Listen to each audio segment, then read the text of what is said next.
You're on red hunt, and what started with good intentions quickly turned into something much worse. My sister and I usually split the cost of presents for holidays. Last week was my mother's birthday, but both my sister and my mother were in California for my sister's soccer tournament. I went out and bought my mother presents for when she returned, which had a total value of around $100. Under our normal arrangement, we would split this cost, so each of us would pay $50. The presents I selected were chosen without my sister's knowledge because she was in California and not answering her phone due to the time difference. Before my mother opened her presents, my sister was able to see what I had purchased and did not have any objections. My mother opened the presents when she returned. Fast forward to today, my sister and I went shopping for Mother's Day. This morning, I bought gifts totaling roughly $60, meaning my sister would have been responsible for $30 of that. We spoke around midday, so she was aware of what I had bought. I suggested that she find something else for our mother while she was out shopping. In hindsight, I should have given her a specified budget, as she went out and purchased over $200 worth of gifts. This is an excessive amount for us, and although I did not set a budget based on our previous holidays, this amount is considerably high. It is important to note that by this point, my sister had still not reimbursed me for my mother's birthday gifts. I was not overly concerned about this, as I planned to ask her for the money when we wrapped gifts today. After calculating everything she owed me for both the birthday and Mother's Day, I suggested we subtract that from her spending at the mall today. When I realized that she had actually spent significantly more today than I did for both Mother's Day and her birthday combined, I became frustrated.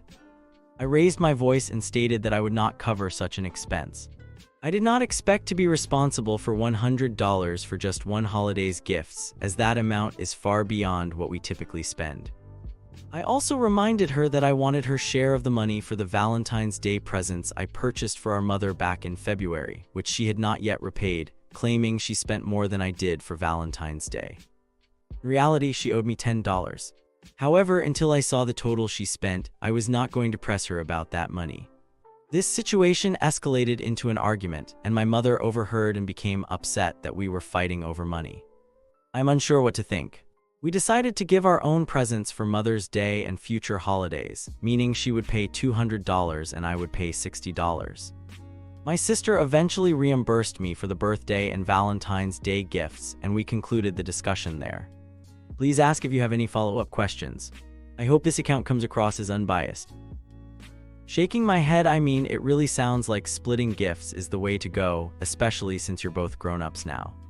You can totally team up for bigger purchases if you both agree on what to get and how much to spend. But honestly, this isn't some am I the jerk mess. You both were straight up wrong for arguing where your mom could hear. That kind of drama can be hurtful, especially on a day that's meant to celebrate her. So focus on showing love and appreciation instead of bickering over gifts. For the future, just stick to separate gifts to avoid this kind of drama. Clear communication is key, you know. Just make sure you both are on the same page next time. Keep it chill and make Mother's Day all about her. Would I be the jerk if I confronted my sibling about not inviting me to our parents' birthday dinner? I am currently experiencing a financial rough patch, but I expect to have everything resolved by the end of the year.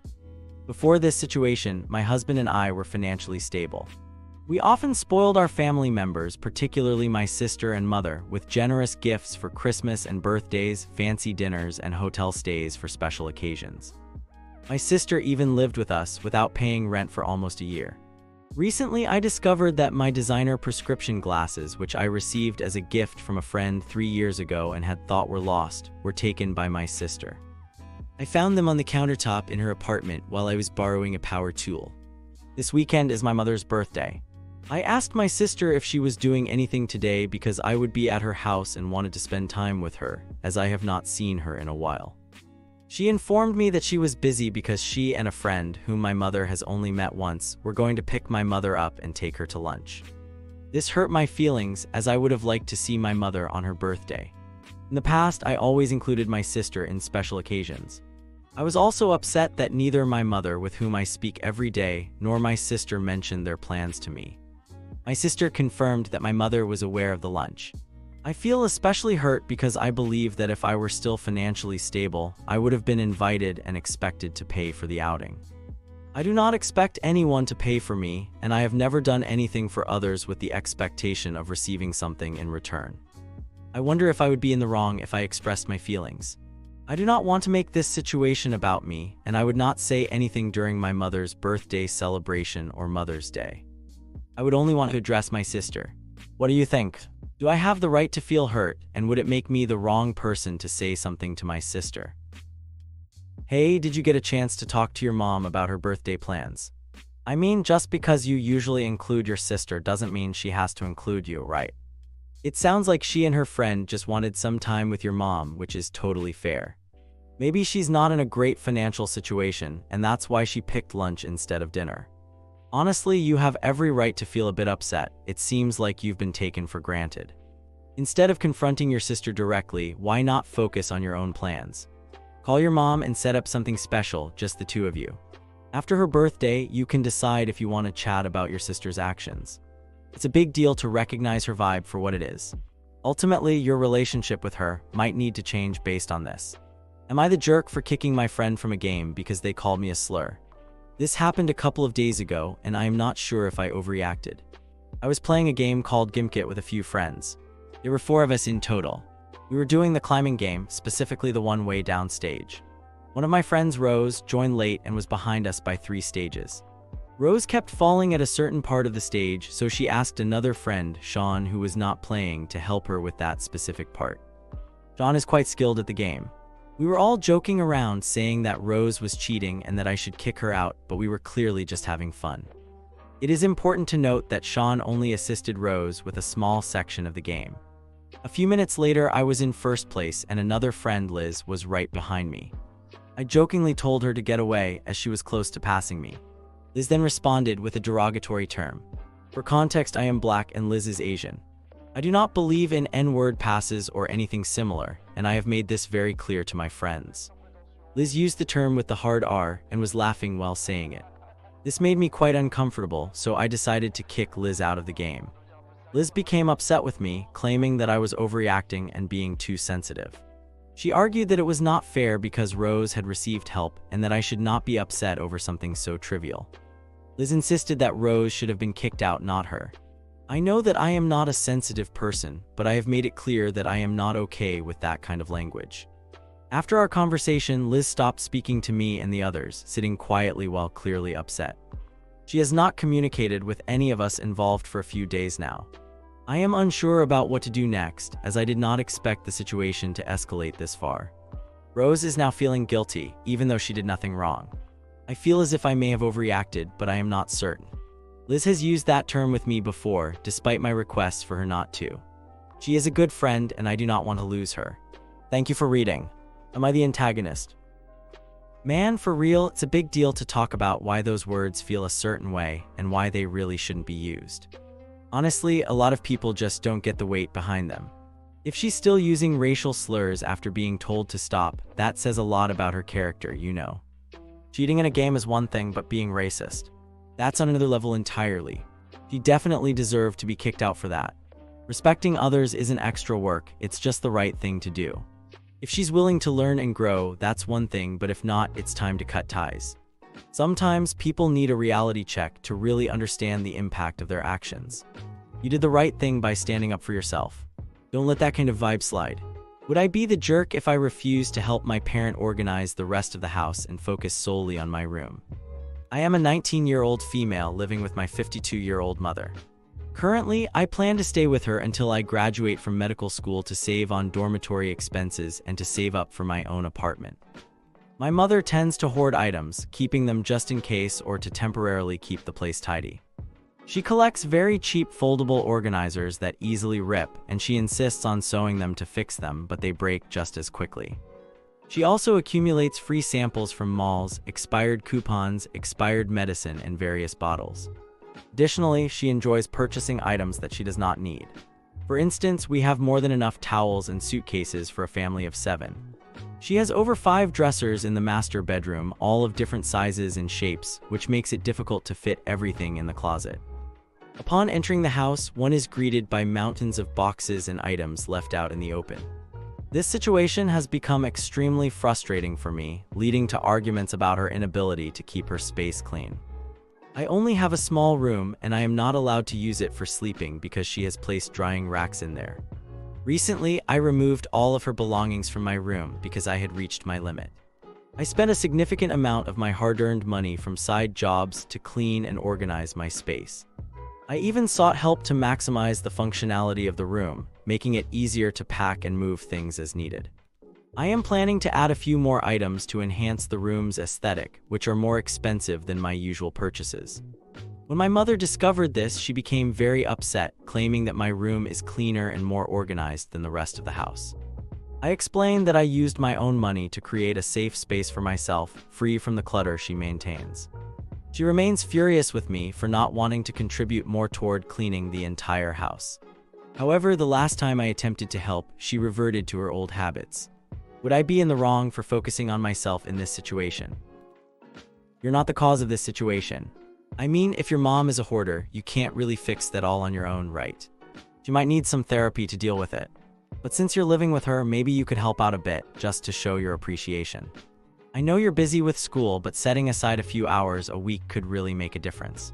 How about picking a specific time, like every Thursday afternoon, to spend with her?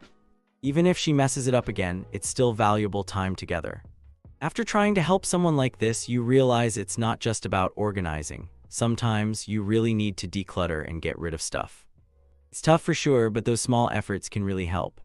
Am I the jerk for uploading a video sent to me by my partner without asking? My boyfriend, whom I will call John for anonymity, had an acquaintance named Max. Max spread a rumor among our mutual friends that I was making out with my best friend in a public place and that he had seen it happen. John and my best friend are not friends. Initially, I did not care about the rumor because I found it ridiculous, but I was concerned it might affect my relationship. At first, John did not believe the rumor, but after a couple of days, he became skeptical and asked me for my Instagram password, which I provided. He then pretended to be me and communicated with my best friend through my account. Eventually, he realized that the rumor was false and that Max had made it up. I had never met Max in person, though I recognized him. Instead of John admitting he was wrong for not trusting me, he blamed me for being friends with my male friends, saying that if I was not friends with them, the rumor would not have been made. This incident occurred 6 months ago, and about a week ago, I received a friend request from Max.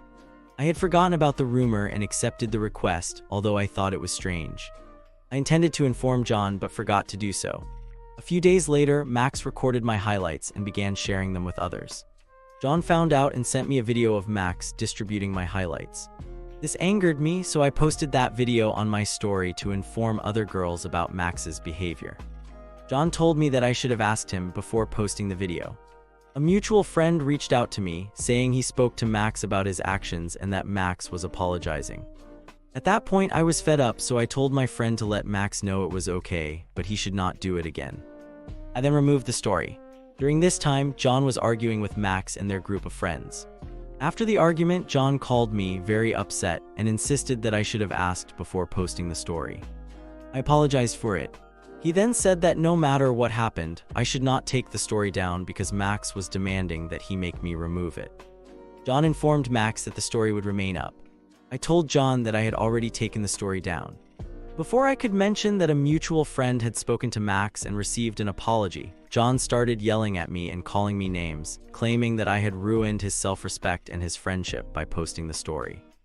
I tried to explain that this situation was about my reputation being harmed, not his. John told me I should be grateful that he had been with me for 2 years.